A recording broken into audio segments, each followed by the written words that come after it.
नमस्कार, सभी पेंशन धारकों का स्वागत करते हैं एक बार फिर से हमारे ईपीएस स्टोर यूट्यूब चैनल पर। दोस्तों, इस वक्त की आप सभी के लिए बहुत बड़ी और इम्पोर्टेंट अपडेट्स निकलकर सामने आ रही हैं।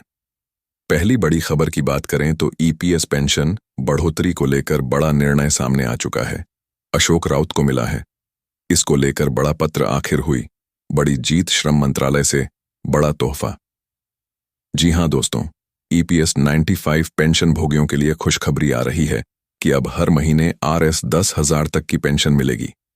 इसे दोस्तों आसान शब्दों के अंदर हम समझ लीजिए कि किस तरीके से आप सभी को RS 10,000 की हर महीने पेंशन देखने को मिलेगी। इसके बारे में दोस्तों विस्तार से आज इस वीडियो के अंदर बात करेंगे। इसी के साथ बात करेंगे, आप सभी के लिए ब्रेकिंग न्यूज निकल कर आ रही है।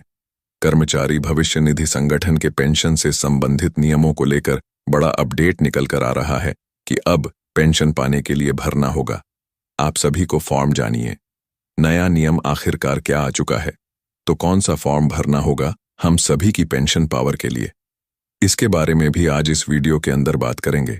इसीलिए आप सभी से निवेदन करते हैं कि दोस्तों, अगर आप केंद्र सरकार के कर्मचारी पेंशन धारक हैं, राज्य के कर्मचारी पेंशन धारक हैं, या फिर ईपीएस 95 के अंतर्गत आने वाले निजी सेक्टर में काम करने वाले ईपीएस 95 के पेंशन धारक हैं, तो दोस्तों आप सभी के लिए आई आज की प्रमुख बड़ी खबरों को सही, सटीक और तथ्यों पर आधारित विस्तार से आज की इस वीडियो के अंदर जानेंगे। इसीलिए निवेदन रहेगा कि वीडियो आप कंटिन्यूसली लास्ट तक देखिएगा।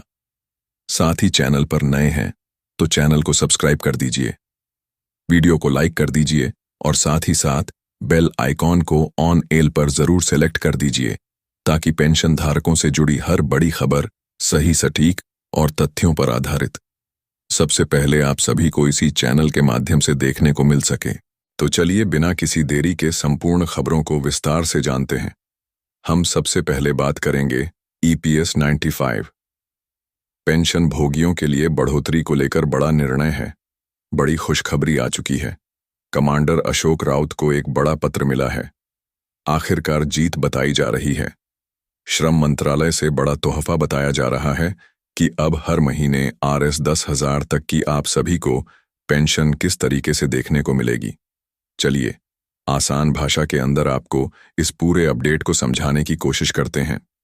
कर्मचारी पेंशन योजना यानी कि ईपीएस 95 निजी कंपनियों में काम करने वाले रिटायरमेंट लोगों के लिए एक शानदार खबर आई है। सरकार जल्द ही न्यूनतम पेंशन को 1,000 से बढ़ाकर 10,000 करने वाली है। इससे देश के 78 लाख से ज्यादा पेंशनर्स के लिए बड़ी राहत मिलेगी। साथ ही महंगाई भत्ता यानी कि डीए भी आप सभी को मिलेगा, ताकि बढ़ती कीमतों का बोझ यहां पर ना पड़े। यह बदलाव आप सभी के लिए अगले ही महीने से लागू होंगे। जी हां दोस्तों, ईपीएस 95 योजना एक ऐसी स्कीम है जिसे 1935 में शुरू किया गया था। यह निजी कंपनियों में काम करने वाले लोगों को रिटायरमेंट के बाद पेंशन देती है। इसमें हाल फिलहाल में जो है, पहले न्यूनतम पेंशन RSAV की थी, जो बहुत कम लग रही है। इसलिए सरकार इसे हाल फिलहाल के अंदर बढ़ाने जा रही है। पेंशन क्यों बढ़ रही है, इसको लेकर बात की जाए तो कई सालों से पेंशनर्स और यूनियन पेंशन को लेकर 7500 और RS नाइट एंड सीयर्स यूअर्स व्यूअर्स करने की मांग कर रही थी। जनवरी 2025 में ईपीएस 95 कमेटी ने वित्त मंत्री से मुलाकात की और पेंशन बढ़ाने की बात रखी। अब सरकार RS 10,000 तक पेंशन देने पर विचार कर रही है। संसद की एक समिति ने श्रम मंत्रालय से जल्द फैसला लेने का भी आग्रह लिया है। कौन ले सकता है इसका फायदा? इसकी मैं बात करूं तो इस पेंशन का फायदा वही लोग उठा सकते हैं जिन्होंने कम से कम 10 साल तक ईपीएफ में पैसा जमा किया हो, उनकी उम्र 8 साल की हो। पेंशन के साथ महंगाई भत्ता भी मिलेगा, जो हर साल जनवरी और जुलाई में बढ़ती कीमतों के हिसाब से अपडेट होगा। इससे पेंशन की रकम समय के साथ यहां पर बढ़ती रहेगी। कुल मिलाकर बात करें तो अगर आपकी उम्र 68 साल है, आपने कम से कम 10 साल नौकरी की है, तो न्यूनतम पेंशन जो है वह RS हिंजन प्रस्तावित मिलेगी और हर साल आप सभी के लिए महंगाई भत्ता भी अपडेट होकर आप सभी को देखने को मिलेगा। अगर आप पहले से ही ईपीएस 95 पेंशन ले रही हैं, तो आपको नया फॉर्म भरने की आवश्यकता नहीं होगी। नई पेंशन की रकम अपने आप आपके खाते में आ जाएगी। लेकिन आपने ज्यादा पेंशन के लिए आवेदन किया है तो आपको कर्मचारी भविष्य निधि संगठन की कुछ अतिरिक्त पैसा जमा करना पड़ सकता है। अभी यहां पर 8 बॉन्ड और 900 दरे लाख लोगों की फॉर्म की जांच हो रही है और 7 पोक लोग अतिरिक्त पैसा भी यहां पर जमा कर चुके हैं। तो पेंशनर्स को इसी को लेकर नई उम्मीद है। ये बढ़ोतरी 8 लाख पेंशनर्स के लिए बड़ी राहत होगी, खासकर उन लोगों के लिए जो आरएसएससी की पेंशन से मुश्किल से गुजारा कर रही हैं। कुछ खबरों के मुताबिक आरएसएससी 55 से 9,000 की बात की है, लेकिन आरसी की खबर ने सबको खुश कर दिया है। सरकार का कहना है कि इससे रिटायरमेंट लोगों के जीवन में बेहतर होगा और आत्मनिर्भर भारत का भी वह हिस्सा बन पाएंगे। तो बहुत बड़ी यह खबर आप सभी के लिए आ चुकी है कि अब नया प्रस्ताव आप सभी के लिए पेंशन बढ़ोतरी को लेकर आ चुका है, जिसमें RS 8,000 की न्यूनतम पेंशन को बढ़ाकर सीधे RS 10,000 कर दिया जाएगा। लेकिन कम से कम अगर आपने EPF के अंदर 10 साल तक योगदान किया है तो ही दोस्तों आप इस योजना का लाभ उठा पाएंगे। ये बहुत बड़ी और इम्पॉर्टेंट अपडेट फिलहाल में आप सभी के लिए निकलकर सामने आ रही है। वहीं दोस्तों, ब्रेकिंग न्यूज आप सभी के लिए निकल कर आ रही हैं। अब पेंशन पाने के लिए भरना होगा फॉर्म 10। जी हां दोस्तों, कर्मचारी भविष्य निधि संगठन की पेंशन नियमों को बढ़ लेकर बड़ा अपडेट आया है। अब पेंशन पाने के लिए आपको फॉर्म 10D जो है वह भरना होगा। तो जानिए नया नियम आखिरकार क्या है। नए नियम के बारे में चलिए यहां पर बात करते हैं। तो कर्मचारी भविष्य निधि संगठन पेंशन रूल्स में हाल फिलहाल में EPFO के द्वारा कुछ महत्वपूर्ण बदलाव किए गए हैं, जो देश के करोड़ों कर्मचारियों के लिए बेहद जरूरी है।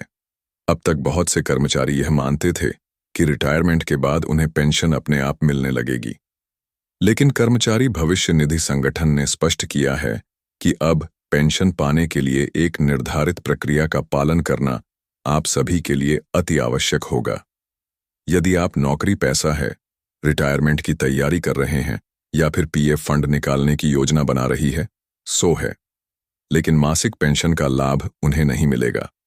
मासिक पेंशन पाने के लिए कम से कम 10 वर्षों की सेवा अनिवार्यता कर दी गई है। इसलिए यदि आप अपने कम समय पर नौकरी की है या बार बार जॉब चेंज किया है, तो बेहतर होगा कि आप वैकल्पिक पेंशन योजना की योजना बनाएं, क्योंकि ऐसे कर्मचारियों को रिटायरमेंट के बाद मासिक पेंशन नहीं मिलती है। इसीलिए EPFO की ओर से यह जरूरी कदम उठाया गया है कि वे अपने आर्थिक भविष्य को खुद से ही तैयार कर सकती हैं। 10 साल या उससे अधिक सेवा देने वाले कर्मचारियों के फायदे की बात करें तो जिन कर्मचारियों ने 10 साल या उससे अधिक समय तक लगातार सेवा दी है, कर्मचारी भविष्य निधि संगठन की कर्मचारी पेंशन योजना के तहत मासिक पेंशन की वे हकदार बनते हैं। यह पेंशन जो है 78 वर्ष की उम्र से मिलनी शुरू हो जाती है और जीवन भर चलती रहती है। इसका लाभ उन कर्मचारियों को विशेष रूप से होता है जो समय से पहले रिटायर्ड होना चाहते हैं या फिर स्वास्थ्य कारणों के काम नहीं कर पा रही है। IPFO पेंशन स्कीम रूल्स के अनुसार पेंशन की राशि कर्मचारी के योगदान और नौकरी की अवधि पर निर्भर करती है। इतना ही नहीं, कर्मचारी की मृत्यु के बाद उसके परिवारजनों को भी पेंशन का हिस्सा मिलता रहता है। रिटायरमेंट के बाद पेंशन कैसे प्राप्त होती है, इसकी बात करें तो EPFO ने स्पष्ट कर दिया है कि रिटायरमेंट के बाद पेंशन प्राप्त करने के लिए फॉर्म 10D भरना होगा। यह फॉर्म अनिवार्य कर दिया गया है।